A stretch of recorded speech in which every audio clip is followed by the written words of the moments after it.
guys, welcome to today's lesson. My name is Srinidhi. I've been working with Unacademy for a few months now. I teach English grammar on this platform. You guys can follow me on Unacademy by downloading the Unacademy Learning app on your phone, and please do check out the YouTube channel as well. So in today's lesson, we're going to start off with the character analysis. So we're going to do the protagonist of the story, Elizabeth Bennet. So let's get started. Hey guys, now that we finished with summary of the story Pride and Prejudice written by Jane Austen, we're going to start off with the character analysis. So in today's lesson, we're going to do about the protagonist, that is Miss Elizabeth Bennet. So she's one of the most important characters in this story, and that's exactly why I wanted her to do as a separate lesson and not with the other characters. Alright, so let's get started. So Elizabeth Bennet is a protagonist, or you can call it as a heroine of the story, or the hero of the story if you want to be gender unbiased. So she's a second daughter of the Bennets. So the first one is Jane, second is Elizabeth, then comes Mary, Kitty, and Lydia. So these are the 5 daughters. So she's the most intelligent and sensible of all. So when we say she's the most intelligent and sensible of all, we have many situations in order to prove that.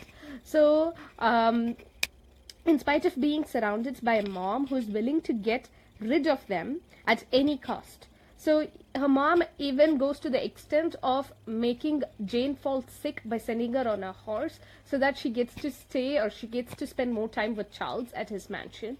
Yes, there are 2 ways of seeing the mother's character, one from the point of view of a mother and one from the normal point of view. But even if you see from the point of view of a mother, but sending her daughter on a horseback, in spite of knowing that she might fall sick, is a little too much. So she is utterly upset with Elizabeth when Elizabeth refuses Mr. Collins' proposal. She has her reasons to refuse, but according to her mother, when a man does you a favor, you accept it. So according to Mrs. Bennet, when a man proposes or when a man asks your hand for marriage, it's actually a favor that he does on you. So that was the mentality of Mrs. Bennet, and which was the contrary to Elizabeth's thinking. So her younger siblings are ill-mannered. When we say ill-mannered, we can see that the little sisters were always eager to go spend time with the militia, and also the last one actually eloped with Wickham, even without considering what she's putting at stake, the family's respect. So whereas Elizabeth was the one who held everything together, she was worried. She goes to help Jane when she was ill in Charles's mansion. So even when you see that, she's very simple. She actually went to Charles's mansion by foot because she liked walking that day, and she walked. She did what her heart said. In spite of the society telling a lady must go by a cart or a lady must go on a horseback, she said, to hell with it. I will go the way I want. And when she arrived, she even dodged the snobbish comments of Miss Bingley for coming so dirtily to the mansion. So she did not care about her physical appearance.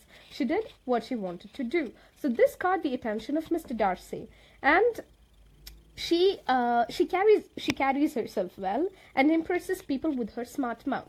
So even at the ball, when Mr. Darcy refuses to dance with her, she maintains the situation. She does not make it very awkward for everybody. She just lets it go in a very smart way. Her charm and her wit always gives her the extra points. Okay, and her charms are irresistible. So obviously such a charming woman caught the attention of Mr. Darcy. So she did not, when the other sisters were eager to find a match at any social event or any social gathering, she spent her time under the table talking to her best friend.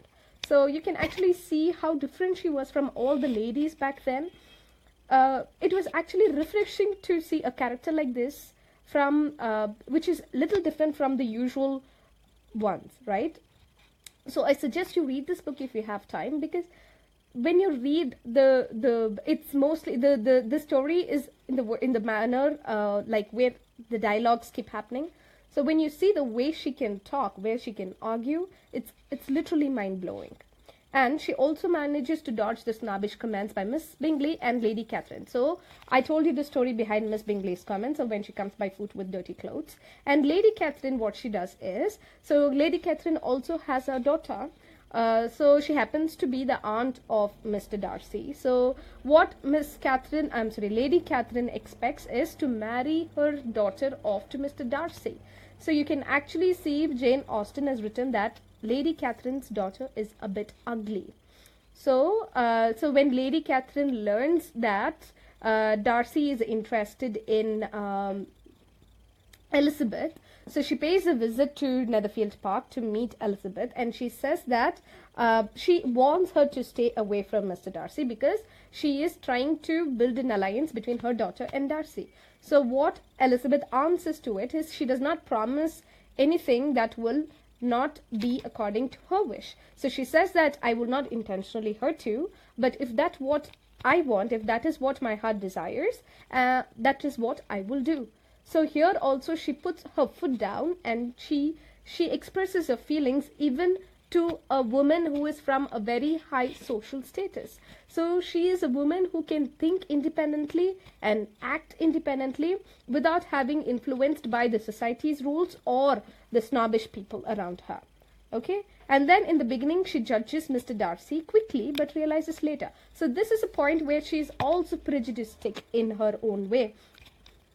So when Mr. Darcy acts arrogant, when Mr. Darcy is obnoxious, refuses to dance with her, and when she learns from Wickham that he actually cheated him in order to inherit his property, and she also accuses him for the reason between Jane and Charles's distance, she is very quick to judge Mr. Darcy because she does not need more reasons to hate him, because his first impression was really bad. So like people say, first impression is the best impression. So his first impression with Elizabeth was bad. So over the time she developed a very bad image of Mr. Darcy. But later when she spends time with him, when she gets to know him better, his true self, she reevaluates her feelings and she actually admits to have good image of Mr. Darcy. And then she's a lady who listens to her heart, and she's well educated. So you can see that when she's at Charles's mansion taking care of Jane, she reads books. So Miss Bingley sees this. Miss Bingley is Mr. Charles Bingley's younger sister, and she sees that Darcy is attracted towards her because she's a well-educated woman. So that actually intrigues him. It makes him very curious about this lady. So Miss Bingley also tries to copy what Elizabeth is doing, and she starts reading a book which she's not at all interested in, and she mocks, or she sarcastically says that, oh, what will I not give to have a big library in my house and stuff. So you can see this pretentious characters like Miss Bingley and all, so they're very envious of Elizabeth. In spite of Elizabeth coming from not a well-to-do family, it's still like a night catcher for everybody else in the society because of her originality. So her originality and her open-spirited thoughts are always, are always on her good side.